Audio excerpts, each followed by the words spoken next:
Genèse chapitre 12. Appel d'Abraham.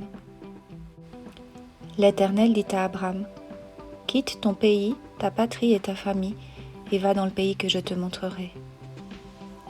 Je ferai de toi une grande nation, je te bénirai, je rendrai ton nom grand, et tu seras une source de bénédiction. Je bénirai ceux qui te béniront, et je maudirai ceux qui te maudiront. Et toutes les familles de la terre seront bénies en toi. » Abraham partit conformément à la parole de l'Éternel, et Lot partit avec lui. Abraham était âgé de 75 ans lorsqu'il quitta Charan. Il prit sa femme Saraï et Lot, le fils de son frère. Il prit aussi tous les biens et les serviteurs dont ils étaient devenus propriétaires à Charan, et ils partirent pour se rendre dans le pays de Canaan, où ils arrivèrent. Abraham traversa le pays jusqu'à l'endroit appelé Sichem, jusqu'aux chênes de Morée. Les Cananéens occupaient alors le pays.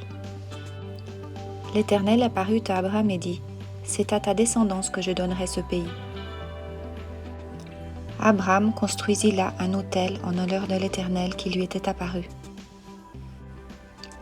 Il partit de là vers la région montagneuse qui se trouve à l'est de Béthel, et il dressa ses tentes. Béthel était à l'ouest et Haï à l'est. Là, il construisit un autel en l'honneur de l'Éternel et fit appel au nom de l'Éternel. Puis Abraham continua par étapes en direction du Néguev. Séjour d'Abraham en Égypte.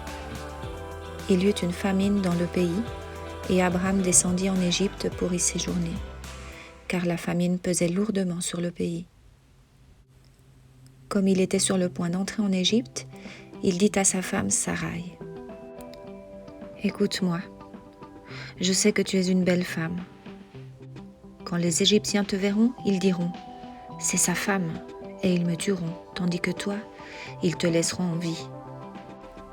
Présente-toi donc comme ma sœur, afin que je sois bien traitée à cause de toi, et que je reste en vie grâce à toi. » Lorsqu'Abraham fut arrivé en Égypte, les Égyptiens virent que la femme était très belle.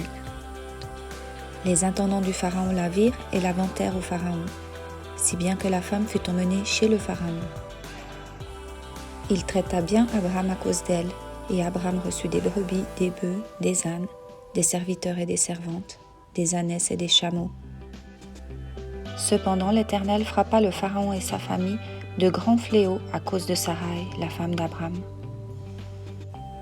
Alors le Pharaon appela Abraham et dit, « Qu'est-ce que tu m'as fait ? Pourquoi ne m'as-tu pas informé que c'est ta femme ? Pourquoi as-tu prétendu que c'était ta sœur ? De ce fait, je l'ai prise pour femme. Voici maintenant ta femme, prends-la et va-t'en. » Et le Pharaon donna l'ordre à ses gens de le renvoyer, lui et sa femme, avec tout ce qui lui appartenait.